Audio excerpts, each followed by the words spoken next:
Students, today we are doing next topic that is sources of raising finance. बेटा जो हमारे finance raise करने के जो सोर्स है वो क्या हमारे टू थे, owner fund and borrowed fund. तो उसमें हम फर्स्ट करेंगे बेटा ऑनर्स फंड। ऑनर्स फंड में भी जो मैंने आपको बताया था वो क्या था, हमारे शेयर्स थे और रिटेन अर्निंग थी। तो उसमें फर्स्ट है हमारा बेटा इशू ऑफ शेयर्स, मतलब ऑनर फंड, यानी कि ये क्या हो गया हमारा long term source of finance. कि ये हम जो ऑनर फंड होता है बेटा हमारा लॉन्ग टर्म होता है, मतलब हम इसको शॉर्ट पीरियड के लिए नहीं हमें इसकी ज़रूरत होती। ये हमारा लगभग ऑल टाइम क्या रहता है हमारी उसमें कंपनी में रहता है। ठीक है, तो ऑनर फंड में सबसे पहले बेटा हमारा क्या है, शेयर्स है। तो शेयर्स तो आपको में सबसे आपके लिए हो सकता है आपके अकाउंट्स में टॉपिक आया हो शेयर्स का, लेकिन शेयर्स बेटा क्या होता है बेटा, share is the smallest unit in which owner capital of the company is divided. Share बेटा क्या होती है, वो स्मॉलेस्ट यूनिट होती है जिसमें कंपनी की जो भी कैपिटल होती है वो डिवाइड होती है। सपोज क्या है कि कंपनी की कैपिटल 5 करोड़ रुपी है, ठीक है, और एक शेयर की वैल्यू क्या है 10 रुपी है। ठीक है, तो 5 करोड़ डिवाइडेड बाय 10, तो इतने हमारे नंबर ऑफ शेयर्स हो गए। तो शेयर क्या हो गया बेटा, शेयर हमारी क्या होती है बेटा, स्मॉलेस्ट यूनिट होती है जिसमें क्या होती है कंपनी की जो कैपिटल होती है बेटा वो क्या होती है, डिवाइड होती है। जो हमारे शेयर्स होते हैं ना बेटा वो टू टाइप्स के होते हैं, इक्विटी शेयर्स होता है और प्रेफरेंस शेयर होता है। क्लियर। उसके बाद जो शेयर होता है बेटा इसमें जो शेयर होता है, the interest of the share holder in the company measured by the sum of money for the purpose of liability and interest. इस शेयर में also define this and this. क्या कह रखा है बेटा, जो शेयर होता है हमारा, शेयर मैंने आपको बता दिया कि स्मॉलेस्ट यूनिट होती है, ठीक है, part of A capital. Capital का क्या होता है बेटा, पार्ट होता है। ठीक है, इसमें क्या होता है आपका शेयर्स पे हम अपने शेयर होल्डर्स को डिविडेंड देते हैं बेटा। क्लियर। और जो इक्विटी शेयर होता है ना बेटा वो हमारा क्या है, कॉमन सिक्योरिटी शेयर है और ये परमानेंट ओनर फंड होता है हमारा। क्लियर बेटा। फिर से देख लो, आप दोबारा से बता रही हूँ कि शेयर हमारा small unit part of A capital, capital का जो स्मॉल पार्ट होता है उसको हम शेयर बोलते हैं। ठीक है, और इस पर कंपनी क्या पे करती है बेटा, डिविडेंड पे करती है। क्लियर। और जो the interest of the share, share is the interest of the share holder. Share क्या होता है बेटा, इस पे कंपनी का जो शेयर होल्डर होता है ना उसका इंटरेस्ट मेजर कर, इंटरेस्ट होता है, मतलब उस पर डिपेंड करता है। किस तरह से, क्योंकि उसी के बेस पर हम मेज़र कर सकते हैं कि कंपनी की लायबिलिटी कितनी है और उसका इंटरेस्ट कितना है। किस तरह से देखो कि इन्होंने ये कह रखा है कि जो शेयर होता है ना बेटा उस पे शेयर होल्डर का इंटरेस्ट क्या करता है, डिपेंड करता है, मेज़र किया जाता है। किस तरह से, कि कंपनी की लायबिलिटी कितनी है, कंपनी को कितना पे करना है, और कंपनी और इंटरेस्ट एंड इंटरेस्ट, और कंपनी को कितना इंटरेस्ट पे करना है, उस पर डिपेंड करेगा शेयर। किस तरह से देखो, इसमें ये है बेटा कि जो शेयर होल्डर्स को हम डिविडेंड देते हैं बेटा वो हम प्रॉफिट में से देते हैं। ठीक है, जो डिविडेंड दिया जाता है वो हम प्रॉफिट में से देते हैं, और प्रॉफिट में से हम डिविडेंड कब देते हैं, पहले जो भी कंपनी की आउटस्टैंडिंग लाइबिलिटीज़ हैं और जो भी उन्होंने लोन वगैरह ले रखा है उस पर जो इंटरेस्ट होता है उसकी पेमेंट करने के बाद जो मनी बचती है ना बेटा उस पर डिविडेंड डिक्लेयर होता है। ठीक है, तो इसीलिए जो शेयर्स पर ही शेयर होल्डर का क्या होगा बेटा, इंटरेस्ट होगा। ठीक है ना, इसीलिए क्या कह रखा है कि जितनी कंपनी की लाइबिलिटीज है और इंटरेस्ट को पे करने के बाद जो अमाउंट होगा ना बेटा उसी पर शेयर होल्डर का इंटरेस्ट होता है, उसी को वो इसमें इंटरेस्ट लेता है। क्यों, क्योंकि उसी अमाउंट में से ही उसको क्या मिलना होता है बेटा, प्रॉफिट मिलना होता है। क्लियर हो गया ये बात। अब उसके बाद है हमारा जो शेयर है बेटा वो हमारे टू टाइप्स के होते हैं, इक्विटी शेयर और प्रेफरेंस शेयर्स। अब फर्स्ट है हमारा बेटा equity share. Equity share means क्या होता है, small unit in which share capital of A company is divided and include stock. Equity share भी वही हो गया जो शेयर की डेफिनेशन है, स्मॉल यूनिट होती है जिसपे कंपनी की जो शेयर कैपिटल होती है वो क्या होती है बेटा, डिवाइड होती है। और जो इक्विटी शेयर होता है बेटा वो परमानेंट और ऑनर फंड होता है। क्लियर। और ये क्या होता है, ये मोस्ट इम्पोर्टेंट सोर्स है लॉन्ग टर्म फंड को रेज करने के लिए।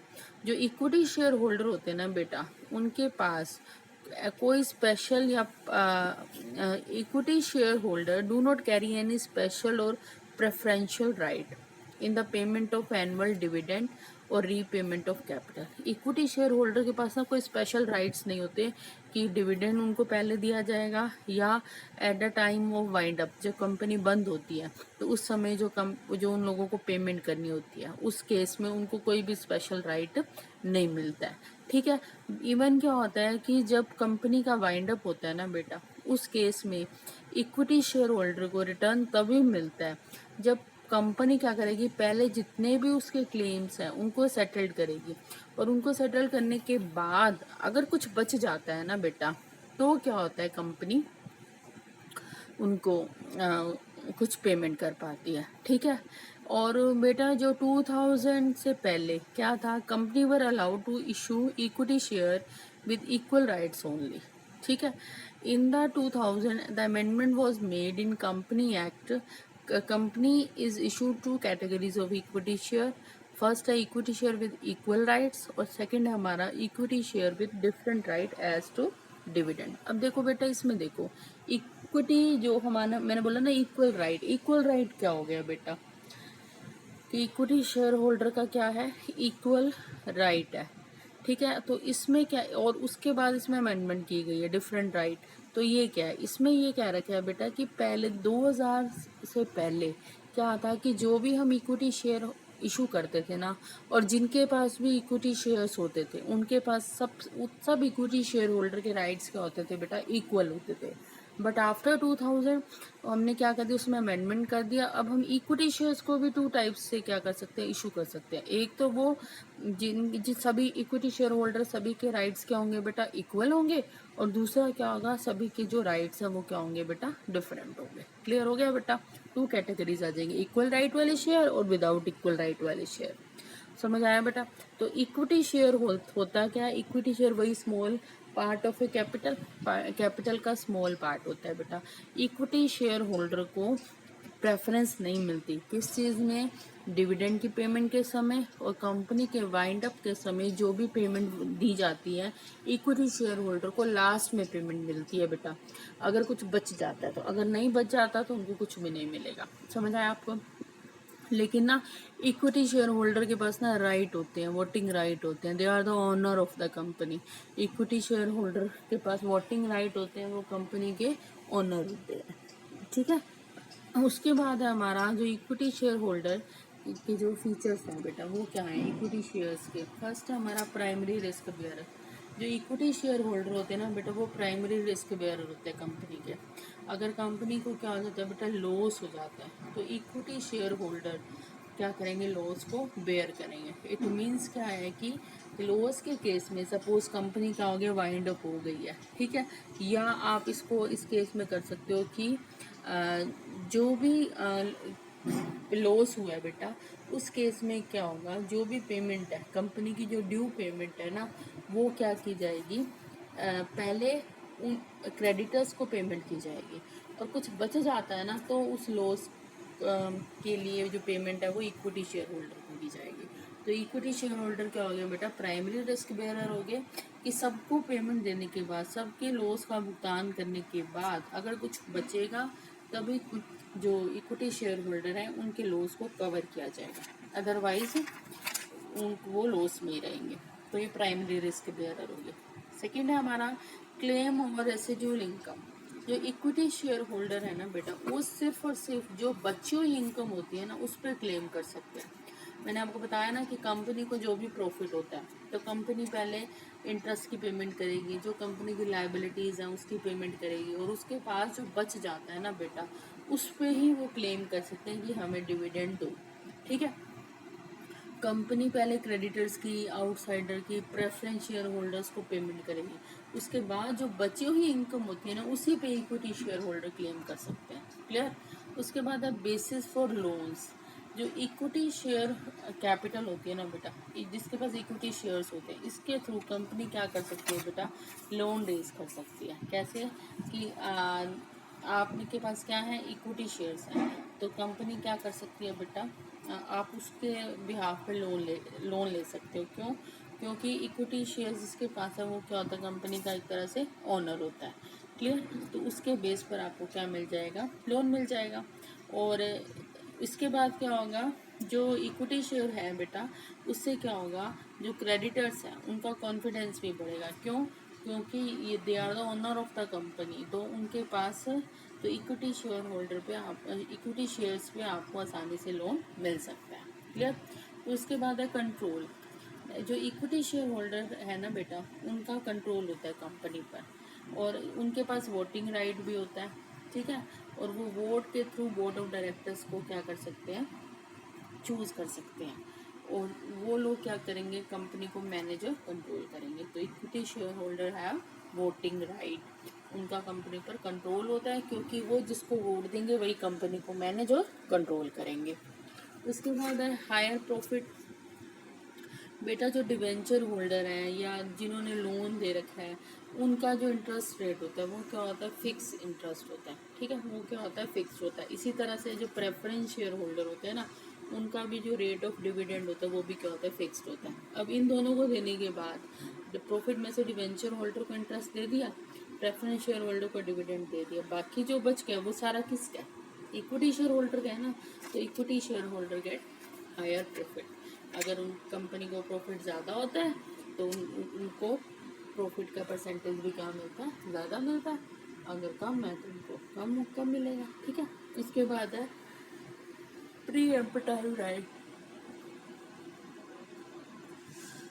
प्री एम्पटाइव राइट में क्या है बेटा, कि equity share holder have preemptive right. अब प्री एम्पटाइव राइट क्या होता है बेटा, ये आपको पता होना चाहिए। कि बेटा सपोज क्या है कि कंपनी ने पहले शेयर्स इशू करे थे, उसके बाद कंपनी फिर से क्या कर रही है, न्यू इक्विटी शेयर इशू कर रही है। तो उस केस में क्या होता है बेटा, पहले कंपनी को जो एग्जिस्टिंग इक्विटी शेयर होल्डर्स है ना, उनसे पूछना पड़ेगा कि क्या आप ये शेयर्स लेना चाहते हो या नहीं। इफ़ दे वॉन्ट, अगर वो चाहते हैं शेयर्स को परचेज करना, तो कंपनी वो शेयर्स किसको ऑफर करेगी बेटा, जो ऑलरेडी इक्विटी शेयर होल्डर हैं। ठीक है? अगर वो रिफ्यूज़ करते हैं ना, मतलब वो मना करते हैं, तो वो कंपनी इक्विटी शेयर्स को किसी और को इशू कर सकती है।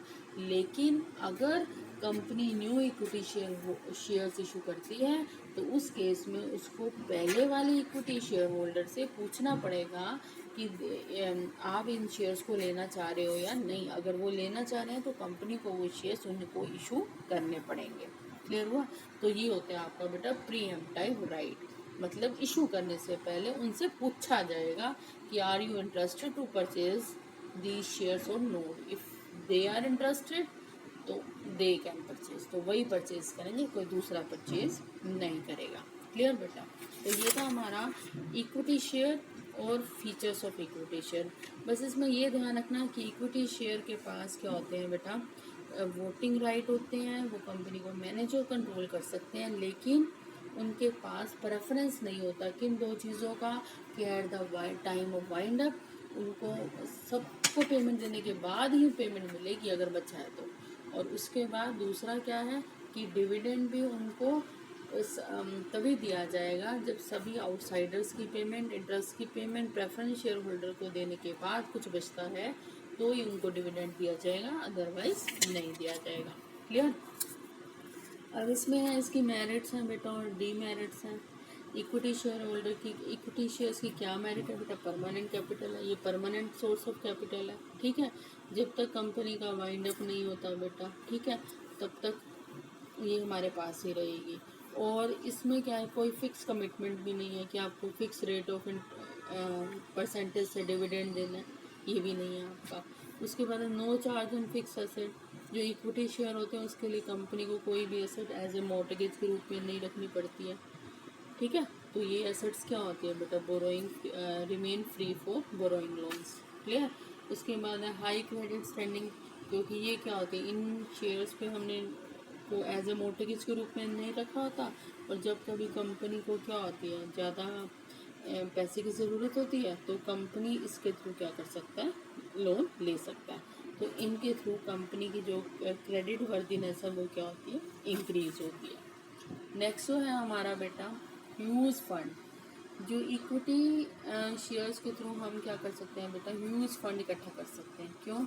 क्योंकि पीपल क्या करते हैं, प्रेफरेंस देते हैं इक्विटी शेयर्स में इन्वेस्ट करने के लिए। तो इसीलिए इसके थ्रू क्या होता है बेटा, हमारे पास बहुत सारा पैसा आ जाता है। फिर नेक्स्ट जो है हमारा बेटा डीमेरिट है। डीमेरिट इसकी क्या है बेटा, रिस्क ऑफ फ्लक्चुएटिंग रिटर्न।